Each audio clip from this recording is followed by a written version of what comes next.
வாழ்க வையகம், வாழ்க வையகம், வாழ்க வளமுடன். குரு வாழ்க, குருவே துணை. அருள்நிதி பேராசிரியர் அன்பழகன் திருவண்ணாமலை.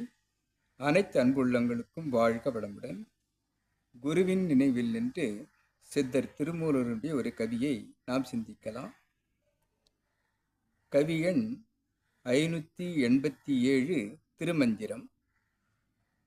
ஒண்ணா நயனத்தில் உற்ற ஒளிதன்னை கண்ணாரப் பார்த்து கலந்தங்கி இருந்திடில் விண்ணாறு வந்து வெளி கண்டிட ஓடிடும் பண்ணாமல் நிற்பது பார்க்கலுமாமே என்று குறிப்பிடுகிறார். ஒண்ணா நயனத்தில், நயனம் என்றால் கண். ஒண்ணா நயனம் என்று சொன்னால் புருவ மையம், ஆக்கினை. ஆக்கினையில் நீ தொடங்கி உற்ற ஒளி தன்னை,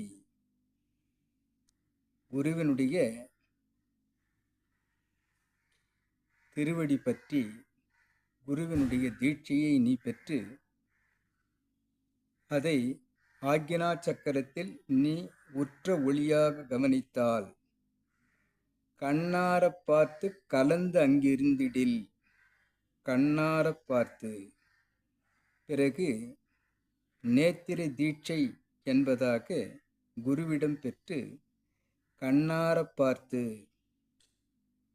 குருவினுடைய அந்த உயிர்கலப்பை கண் மூலமாக பெற்றுக்கொண்டு கலந்து அங்கு இருந்திடில்.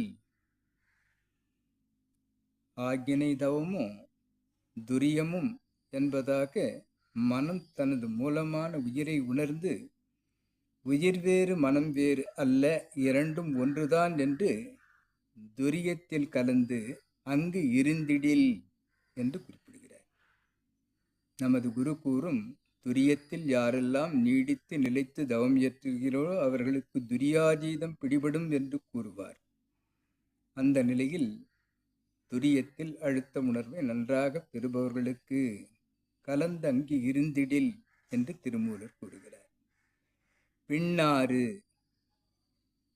விண்ணாறாக இருக்கக்கூடிய பேரியக்க களம் முழுவதும் விண்களமாக இருக்கக்கூடிய அந்த பிரபஞ்சக்களம் முழுவதும் நின்று அதையும் தாண்டி வெளி கண்டிட ஓடி அங்கே இயக்க களத்தை தாண்டி சுத்த வெளியில் இருப்பு நிலையில் பண்ணாமல் நிற்பது, அசைவற்றது, இருப்பு நிலையானது, இயக்கமற்றது, மௌனித்து இருப்பது என்று கூறப்படும் அந்த இறைநிலையான இருப்பு நிலையான சிவத்தில் பார்க்கலுமாமே.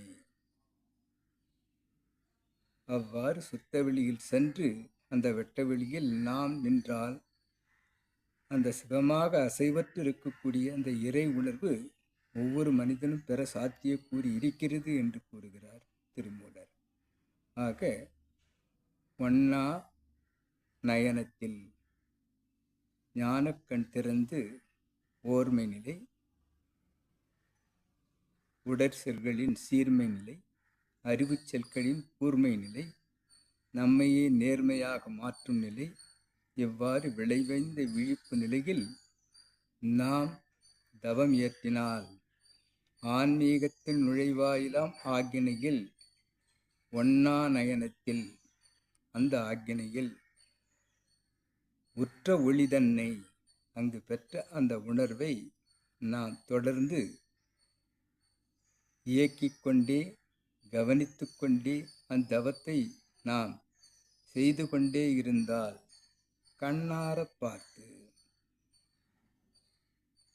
அந்த வெட்ட வெளியின் அந்த தூய வெளியின் அருளாற்றலை குருவின் கண் மூலமாக நமக்கு வருவதாக கலந்து அங்கு இருந்திடில். அதை ஏற்றுக்கொண்டு ஆக்கினையை தாண்டி துரியம் என்பதாக உச்சியிலே நீ சென்றால் உடனே காணும் ஓர் அதிசயம் என்பார் குரு. அழுங்கனி சித்தர் மேலை பதிதனிலே என் விளையாட்டை காணியனோ கண்ணம்மா என்று இறைவனை கூறுவார். ஆக அங்கு கலந்து இருந்திடில் விண்ணாறு வெண்கலமாக இருக்கக்கூடிய பேரியக்க களம் முழுவதும் சென்று வெளி கண்டிட அந்த சுத்த வெளியில் சென்று இருப்பு நெறியில் நாம் அமர்ந்து கொள்ள பண்ணாமல் நிற்பது, எந்த அசைவும் இல்லாமல் எந்த இயக்கமும் இல்லாமல் இருப்பு நிலையான அந்த சிவத்தில் நாம் அமர்ந்து உள் உணர்வாக அந்த இறைவனை உணரக்கூடிய சாத்தியக்கூறு அனைவருக்கும் இருக்கிறது. அனைவரும் குருவை பற்றி கொண்டு ஆக்கினை துரியம் துரியாதீதம் என்பதாக சென்று நமது குரு வேதாத்திரி கூறும் இலக்கை திருமூலர் காட்டும் இந்த கவி நமக்கு இதைத்தான் பகிர்கிறது என்பதை நாம் உணரலாம். ஆக ஒன்னா நயனத்தில் உற்ற ஒளி தன்னை ஆக்கினையில் தொடங்கி கண்ணாரப் பார்த்து கலந்து இருந்திடில் கண் மூலமாக ஆற்றலை பாய்ச்சி துரியம் சென்று விண்ணாறு வந்து இயக்கக்களம் முழுவதும் நின்று பிரபஞ்சக்களம் முழுவதும் நின்று வெளி கண்டிட இயக்கக்களத்தை தாண்டி சுத்த வெளியாக இருக்கக்கூடிய அந்த இறைவனை கண்டு நாம் உள் உணர்வாக பார்க்கலுமாமே, அதை உள் உணர்வாக நாம் பெற முடியும் என்று கூறும் திருமூலருடைய கவியின் விளக்கத்தை நாம் சிந்திக்கலாம்.